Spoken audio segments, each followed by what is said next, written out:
बिहार के बाकी जिलों में भी इसी तरीके से चौकीदारों की हत्या की जा रही है, व्यापारियों की हत्या की जा रही है, पत्रकारों की जा रही है। ये अपने में दर्शाता है कि अपराधियों का मनोबल, अब तो भैया अगर वो जंगल राज था ये भी जंगल राज है, तो अब तो डबल जंगल राज आ गया। तो डबल जंगल राज में अपराधी एकदम खुश हैं कि भैया हम कुछ भी कर लेंगे, हमारे ऊपर कोई कार्रवाई तो होनी नहीं है। नमस्कार, न्यूज़ फॉर नेशन में आपका स्वागत है। जम्मू के सांसद पहुंचे हैं अपने क्षेत्र में। मैं अभी मौजूद हूं सिमुलतला के लीलावरन गांव में। यहां पर एक पत्रकार की हत्या हो गई थी, तो उसी परिवार से को सांत्वना देने के लिए जम्मू के सांसद चिराग पासवान पहुंचे हैं सिमुलतला। सबसे पहला सवाल है हमारा आपसे कि दिन दहाड़े एक पत्रकार की हत्या हो जाना, बिहार में अपराध लगातार बढ़ता जा रहा है और जब से सरकार बनी है महागठबंधन की तब से ज़्यादा ही बढ़ गया है, इस पर क्या कहेंगे? भाई महागठबंधन की सरकार से ही नहीं, आप पिछले लगभग 32 साल देख लीजिए। आज जो लोग सरकार में मौजूद हैं यही लोग सरकार में पिछले 32 सालों से रहे हैं। या तो लालू जी की सरकार रही है या मुख्यमंत्री नीतीश जी की सरकार रही है। मुख्यमंत्री नीतीश कुमार जी ने हम सबको ये बात बताई कि भैया 15 साल पहले जंगल राज था। ये जंगल राज शब्द मुख्यमंत्री जी का ही सिखाया हुआ है सब लोगों को। आज की तारीख में जो 18 साल का लड़का है या 20 साल का लड़का है या 22 साल का लड़का है या गोकुल जी की जो सुपुत्री है वो IAS बनना चाहती है, उसकी जो उम्र है उसको नहीं पता कि भैया 15 साल पहले का बिहार कैसा था।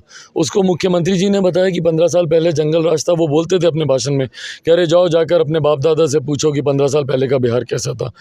आज उसी 15 साल पहले के बिहार से उन्होंने समझौता कर अपनी व्यक्तिगत महत्वाकांक्षाओं के लिए उन्होंने सरकार बना ली। और परिणाम स्वरूप क्या हुआ, 9 तारीख को सरकार बनती है, 10 तारीख को यहाँ पर गोकुल जी की हत्या होती है पत्रकार की। मैं इसको एक व्यक्ति विशेष की हत्या नहीं मानता, मैं इसको पत्रकारिता जगत की एक हत्या मानता हूँ। एक ऐसा व्यक्ति जो कि सही जानकारी को उजागर करने के लिए माने जाते थे और पत्रकारिता को लोकतंत्र का चौथा स्तंभ कहा जाता है। ऐसे में जिस तरीके से अराजकता का माहौल मुख्यमंत्री जी के पुनः एक बार और शपथ लेने के बाद प्रदेश भर में उत्पन्न हुआ, और ये ही एक हत्या नहीं है, बिहार के बाकी जिलों में भी इसी तरीके से चौकीदारों की हत्या की जा रही है, व्यापारियों की हत्या की जा रही है, पत्रकारों की जा रही है। ये अपने में दर्शाता है कि अपराधियों का मनोबल, अब तो भैया अगर वो जंगल राज था ये भी जंगल राज है, तो अब तो डबल जंगल राज आ गया। तो डबल जंगल राज में अपराधी एकदम खुश हैं कि भैया हम कुछ भी कर लेंगे, हमारे ऊपर कोई कार्रवाई तो होनी नहीं है।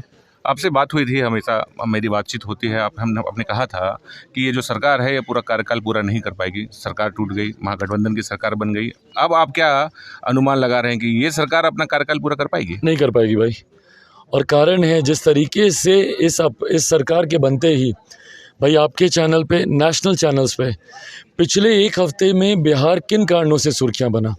बिहार सुर्खियां बना कि भैया कानून मंत्री के खिलाफ वारंट है।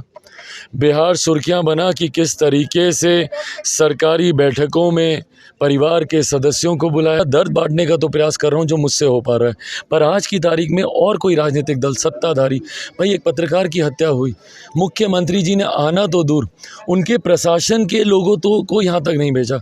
कोई एक बड़ा अधिकारी SP या DM हमको बता दीजिए जो यहाँ पर आया हो। तो ये तो इनकी सरकार है और ये इनकी संवेदना है। तो आज की तारीख में मैं से बिहार की जनता के साथ हूं। बहुत बहुत धन्यवाद आपका। यहाँ का स्वास्थ्य केंद्र बिहार सुर्खियां बना कि किस तरीके से अपनी भर्ती की मांग को लेकर जब युवा सड़क पर होता है तो उस पर लाठियां चलाई जाती हैं, तिरंगे तक का अपमान किया जाता है। ये वो तिरंगा है भैया जिसमें अभी कुछ महीनों पहले ही यूक्रेन में भारतीय छात्र तिरंगे को दिखाकर बॉर्डर पार कर रहे थे। दूसरे देश के लोग भी तिरंगे को दिखाकर बॉर्डर पार कर रहे थे, सुरक्षित इस तरफ आ रहे थे। और भारत में जब उसी तिरंगे को लेकर अगर कोई विरोध प्रदर्शन कर रहा है, बैठा है धरने पर, तो किस बर्बरता से ये घमंड दर्शाता है। और मुख्यमंत्री नीतीश कुमार जी कभी भी राष्ट्र हित में, राष्ट्रवाद के लिए या देशभक्तों के पक्ष में कभी वो रहे हों, ऐसा देखा नहीं गया। और तिरंगे का अपमान उसी का उदाहरण है। तो जब इतना विरोधाभास हो तो ये गठबंधन भी भाई ज़्यादा समय तक नहीं चलेगा। मैं दावे के साथ कहता हूँ 2024 के चुनाव से पहले पुनः ये गठबंधन टूटेगा और बिहार मध्यवर्ती चुनाव की ओर अग्रसर होगा।